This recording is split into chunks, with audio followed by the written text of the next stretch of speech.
Stranded but Not Alone by DPP New Frost.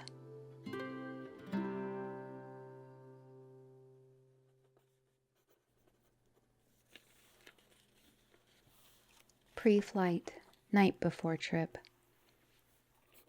It may be a dumb idea, but I'm excited about trying this journaling thing again. I mean, I always love to write, so why not try once more? This time, however, it will begin with my little tropical adventure, and I'm so excited. My flight leaves in the morning, but I can't sleep. I was going to save this for the first day, but I couldn't resist cracking into it now. I hope the next entry I write will be from my beautiful destination. Day 3. I don't know how any of this happened, but I figure someday people might find this, and when they do, I want them to know. I was asleep on the plane when violent turbulence woke me up. The whole plane was shaking and people started to scream. Those masks fell down from above and I strapped mine on. There was a loud bang, and that's the last thing I really remember on board the plane. Sometime after, I woke up on a beach. I coughed up a lot of water. There was wreckage and debris all around me, but I didn't see any other people. I wasn't hurt, as far as I could tell. I know I was lucky to be alive, but I still cried for a long time on the beach. I waited there, sitting on a rock, but no one came. I took shelter under a tree and slept there the first night. For the last 2 days, I've walked along the beach, getting farther and farther from where I washed ashore, searching for others or any signs of people that were on my flight. So far, there's nothing. Day 5. The good news is I don't think I'll die of hunger or thirst on this island. It's not a small place. I'm no good at figuring out sizes or dimensions or whatever, but I know in the last few days I've walked around the entire thing. It seems pretty big to me, but who knows? Around the island are yellow and white sandy beaches. It's funny. It looks like the photos of the place I was supposed to go. But here I am. The interior is a leafy, dense jungle. The plants are quite beautiful. While going around on the island, I found a little stream that flows down from the central hill. It rains a lot, but usually just for a bit before the clouds blow over. There are plenty of fruit trees, coconuts, fish, and crabs. I have no idea how to catch a fish, but desperation is the mother of invention, right? Day 10. The greatest thing happened to me today. It's hard to put into words how excited I am about this. I found someone else. I moved my camp from where I was washed ashore to near the stream. I figured I need to keep a source of ready-to-drink water at hand at all times. It gets really hot during the peak of the day, so I usually take it easy under the shade of the trees there. It was getting towards sundown, and I went out near the ocean. Lost in thought and looking along the beach line, I barely noticed a silhouette. I started screaming and jumping and waving, and he turned and spotted me immediately. Before I knew what I was doing, I was running at full speed towards him. I gripped him tightly in my arms, though they didn't go all the way around him. And I also cried in his chest like a baby. When I calmed down, I introduced myself properly, and he did too. He told me he had been looking for people since the crash and had explored through the jungle as well. It seems we just missed each other a couple of times. I took him back to the camp and we talked until it was very late. Day 17. After the initial euphoria of finding each other, my fellow castaway and I have made plans. Now that we've been here for 2.5 weeks and no rescue has come, we have to face settling down for the long term. Or we at least agreed to make some basic decisions on how to be more comfortable in the meantime. I'm lucky. He used to camp, so he has some basic ideas. He always laughs a little and says he's no expert, but he seems to know what he's doing. It felt really good when he said my choice of camp was a good one and suggested we stay where I picked. Glad to know I'm not totally hopeless when it comes to survival. I'm so grateful to have him here with me. I'm afraid I'd lose my mind without him. Day 21. We haven't seen a rescue plane or a boat or anything. Today, after I finished my chores, it really got me down. I thought about my home, about my family, about my friends, my job. I even thought about my asshole neighbor who always glares at me on garbage day. I might never see any of them again. It was too much. He found me crying my eyes out in the shelter we built together. It's a simple place with a floor just big enough for us both to lay down. He hurried in, worried I was hurt. Sort of wish I had been. I'm a little embarrassed about it now. As soon as he touched me, I clung to him and cried against his chest. I tried talking, but I'm sure he couldn't understand me. He just hushed me and calmed me down. When I was more settled down, he got me some cool water and led me to the beach. It was just sundown. The island is beautiful, I can't deny that, even if it's my prison now. Together we watched the sun slowly disappear over the horizon. Everything will be fine, he said. He squeezed my shoulder and it felt true. Day 28. The sky was crystal clear tonight. After we ate, we went out to see the stars. The sky was on fire with light. Millions, billions of stars glowed all around us. I felt small in that moment, like we were the only two people in the world under an infinite sky. I don't know how we ever let lights take it away from us. He asked if I recognized any constellations. I said no. I had never bothered to learn and everything was unfamiliar. He said that it made sense. We are in a different hemisphere, so everything looks different. He pointed out a few of the ones he knew. Then we named our own. It was amazing. I wonder if at the beginning, when people first looked up at the night sky, if they did something similar. Day 34. One of the problems with living on the island is that things can get boring. Each morning, he and I do our chores, and we usually take a break when it gets too hot. We collect food, rinse, and repeat, basically. My fellow survivor and I spend a lot of our downtime talking. He's quieter than me, but he's so engaging. He listens quietly and has these thoughtful little remarks or questions to ask. There are simple pleasures, though. We bathe at this gorgeous little pool near our camp. Separately, of course. Because we have privacy there, it's a good place to indulge in certain needs. The cool water feels good on my skin, and I can't help but feel good moving naked through the water. I touch myself there, and in the beauty of the forest and purity of the water, I feel like I really let go. I hope he hasn't ever heard me. Sometimes it's hard to keep quiet, and I wonder if he's ever spied on me. I hope not. I mean, that would be inappropriate. Day 37. Last night we were talking about how we were sick of eating fruit, coconuts, and crabs. Little pinchers don't have much meat, but they're plentiful and pretty easy to catch. He returns each day with a few for us to cook and eat.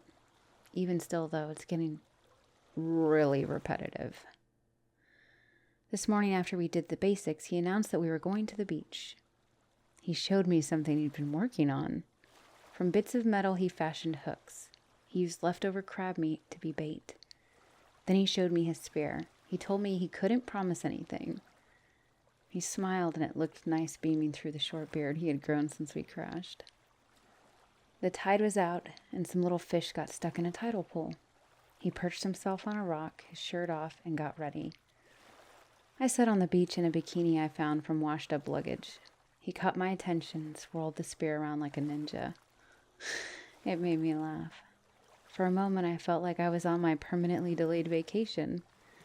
I could have been taking a break from visiting tourist traps to appreciate an easy day on the beach watching a local fisherman and his craft. I watched as he tried. I shouted encouragement now and then. Finally, he drew his arm back and struck. He cried out. I got up and he held the spear aloft with a single fish on it. He He screamed and cheered, and I got up and rushed over to him. It was about the size of my hand, but it didn't matter. It was a small victory, a win. He hugged me, lifting me off the ground, caught up in the moment. No fish dinner I have ever had came close to tasting so good, or I bet ever will again. Day 42. A big storm rolled in from the ocean. It was sort of amazing. Without city lights or towering buildings, it felt like we were trapped beneath an angry sky. Watching it unfold made it so obvious how our ancestors dreamed of gods in the sky roaring angrily. After a time, we hurried back to our shelter. We hunkered down to ride it out. I woke up in the middle of the night and I was holding on to him. He was fast asleep. It was cool from the rain, so maybe I sought him out for some heat. I felt so embarrassed and I hoped he didn't notice me there. I don't want to give him the wrong idea. I quickly moved back to my spot and tried to go back to sleep. Day 46. Tonight over dinner, we were talking about anything and everything. I brought up the weight I've lost. He asked if I was worried about it. I told him no. I mean, on a positive note, I had a few stubborn pounds that I was never quite able to shed disappear. We were eating pretty healthy now, so it's not that we were starving or anything like that. A little fish to the diet has made it more enjoyable. I'm trying new things with what ingredients we have. We joked about him finding a way to spare a bottle of beer, though. Then my mouth went off before my brain could stop it, though. I told him he looked different, too. He laughed and poked at himself, saying his beer belly was gone. Which it mostly was. And I said something like, "You look way stronger. Like the muscles in your arms and shoulders." He blushed and looked down at his food. He made a joke so I didn't feel bad. "It's this stranded on an island plan I'm on." I laughed, but I felt so awkward. We said if we get back home, we'll publish the book and make a killing. His eyes caught the firelight. He has nice eyes. Day 50. Last night I woke up feeling better than I have in a long time. I was so warm and I felt safe and comfortable I could have purred. That's when I realized why. In the middle of the night, he had done the same thing I had done not so long ago. His arm was around me and he spooned me from behind. Our bodies were pressed together tightly. His smell was all around me. It was that strong masculine scent. The smell of sweat and work. The smell that would sometimes cause me to fantasize at the gym. I tentatively reached up to feel his warm skin and the taut muscles under it. I thought about squirming away, but I couldn't. We both need some human contact. Was it so wrong for us to seek it out? To enjoy it? I pushed back against him and closed my eyes. When I woke up, he had already slipped away. I'm too nervous to ask what he thought of it. Day 56. So I did something stupid today. Or, I don't know. It's hard to say. He came running into our camp carrying a giant fish. The thing the length of his arm, easily. His enthusiasm was infectious, and I rushed to him and was so amazed. I wrapped my arms around his and well, I kissed him. It was just a celebration, or for good luck, like in the movies or whatever. I mean, that's all I meant by it. Didn't stop my heart from racing, though. He blushed again and smiled, and he looked like a schoolboy when he did that. I let him go, and he bashfully said he'd go clean it so he could eat.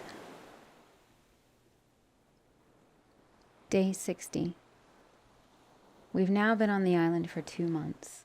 It's a lot easier than it was at first, I can't deny that. I'm often busy with chores or doing what I can to make our lives more comfortable or easier. He's always thinking up new ways to make things better for us. I really love that about him. I mean, it's a great quality of his. 2 days ago, we had another big rainstorm and he declared that we deserve something better. Today, he's building us a new home. The first place we slept we charitably called a shelter. It was mostly a leafy roof, so we could keep the sun and rain off of us. Then we built what I called our permanent tent. It was sturdier and had a proper floor that kept us off the ground. What he's building for us now, it's like a hut. I swear, he's told me his plans and it's like, well, like something you see in a primitive village. He really is incredibly resourceful. I help however I can, and he's always so appreciative, even when I'm just bringing him water. He's an incredible provider. I'm not sure I would even be alive still at this point without him. Physically, mentally, or emotionally. I hope I'm doing enough. My fair share, you know. We keep the signal fire going, but I'm not sure we think about being rescued much anymore. Day 64. I went for a bath in the pool. When I came back to our camp, I brushed out my hair. I made myself a brush. I mean, when I put my mind to it, it wasn't that hard. My hair is so long now, or it seems like it to me. I thought about trimming it, but I sort of like it. Not to mention, the island seemed short on barbers. When I finished, I braided my hair. On the sides of the stream flowing from the pool grow these gorgeous orange-yellow flowers. They remind me a bit of the big orange lilies that my parents grew. I picked one and wove it into my hair and put on a clean dress before we had dinner. Made quite the impression on my fellow castaway. He stared and said that I looked beautiful. It was my turn to blush then. Day 70. We finished the hut and it's amazing. It's incredible what we've been able to do with just the material we have gathered from the island. It's on stilts, so it stays dry if it rains or floods. There is a fire pit and good ventilation so it doesn't get smoky. The thatched roof stays way drier than the others we've made. It's perfect. He took me in today to show me his handiwork. It was cool inside and dim, but it was cozy. He said the inside wasn't done yet. He said he had plans to put in a second bed so we each had our own. I stepped closer to him and touched his arm. I told him we didn't need two beds. I've woken up in his arms so often I didn't want to go without it. I said, I want us to share a bed. Things got tense as we faced each other. I reached up and I put my hand on the back of his neck and he knew what I wanted, but as always, he was reserved. But I wanted him to so badly. I didn't want him to have any doubts, so I pulled him in for a real kiss. It was as powerful as one of those island storms. The last few days have been amazing. As long as we've been stuck here, we're still both finding happiness. He's acting differently now. He brings me presents, flowers, and treats. He compliments me. I compliment him too, and I find my hands touching him all the time now. He laughs, or more a deep chuckle, when he notices. He's asleep beside me now. It's just us in the jungle. Day 88. Today we told each other we loved each other. He told me he'd felt that way for a while, and I admitted I've been denying how I felt. I wonder how long I felt this way about him. We took a grass mat that I wove and went out on the beach. We laid under the stars and our constellations and made love to the sounds of the crashing waves. The sky was on fire with stars. We stayed there until a crab pinched his foot, and we ran back to the hut laughing. Day 90. I've felt really crummy lately. Just tired, and sometimes I've gotten sick. That's really all.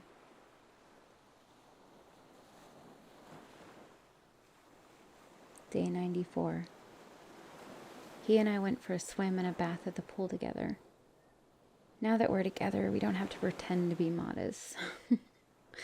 It is so nice to wash his body. He washed mine and it felt so good. That's when he brought it up. I think I know what's making you sick. His hand rested over my belly button. I waited for him to say something, but then I put it together for myself. Of course. I'm pregnant. My period has been fucked since the crash, obviously. The stress, the poor nutrition at first. But I guess we were eating better and doing better, and well, we spent a lot of time in bed. A lot. We have a lot fewer boring hours now. When it clicked, he pulled my hair aside and kissed my neck. He wanted this. I was scared, but I don't know. I was scared after the crash and every moment after until he came along. I can't help but feel that he will take care of us like he always has. Day 110. So, my man took me down to the doctor's and she ran a blood test. So much more reliable than home testing kits. Ha! If only life were that simple. He and I are just waiting, pulling our shared knowledge of pregnancy from family and friends. He doesn't have kids and neither do I.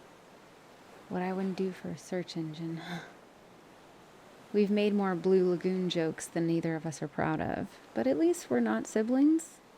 Brooke Shields and that blonde guy were sister and brother, right? No period and still some morning sickness. My nose is super sharp, though. It makes the island feel even more alive. Day 131. How no woman snatched up my man before this, I'll never understand. He is my man now. Thinking about him that way makes me feel warm and fuzzy inside. He's doing everything he can. Every day when he brings home something he catches or harvests, I know it's for me and the baby. If there is a baby. My body's telling me yes. Day 147. My stomach feels so much better now. It's a real blessing, to say the least. We also have a nice proof that he knocked me up. A little baby bump is very obviously forming. I find my hand going there all the time. His goes there too, and it feels indescribable. I've never loved anyone like I love him. I'm sure I'd feel the same if we met back home. Day 182. He started calling the baby our little coconut, since that's how big I am now. I hate it, but I love it too. I feel so in tune with my body, and I feel so connected to him now that his child is growing in me. It's incredible. I've never felt so womanly in my life. Day 214. I remember a relative complaining about being pregnant in the summer. I'd like her to have seen me in this tropical weather. However, if my math is anywhere close to right, I'm about halfway through. The little moves and flutters in my tummy make me so happy. He tells me he can't wait to feel the kicks. Most of the time when he falls asleep behind me, his hand rests over a little coconut. He's our protector. My heart dances when he does it in his sleep. He's a natural, and it makes all of this way less scary. Day 300. For the special day, he surprised me with a crib for our baby. I cried so much. It was so embarrassing. But he held me. Our baby will have a home here. Our hut is ready, and we're as ready as we can be. Day 354. 354 days ago, a plane crashed on this island. This beautiful tropical paradise. 2 survivors were complete strangers in every way. Today, there are 3 people on this island. Our little coconut is sleeping in a crib made by his father. He has Daddy's hair. He stored up enough food so he could spend all the time at home with us as I recovered. I love him so much. Day 365. It's been a year. A full year. I read through my whole diary again today. So many entries, so many little details. On that first day, I began it by looking for someone, anyone, so I wouldn't be alone. I never would have guessed I would find the person I've been looking for my whole life.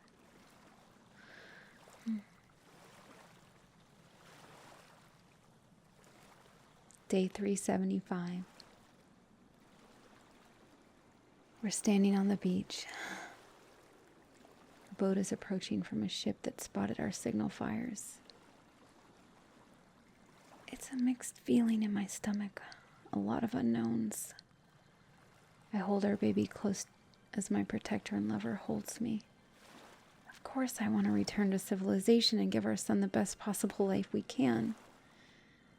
He can't grow up on this little island. It's too dangerous and not practical or a real future for him. Still, waiting on this boat, I look around us. This place has become dear to me.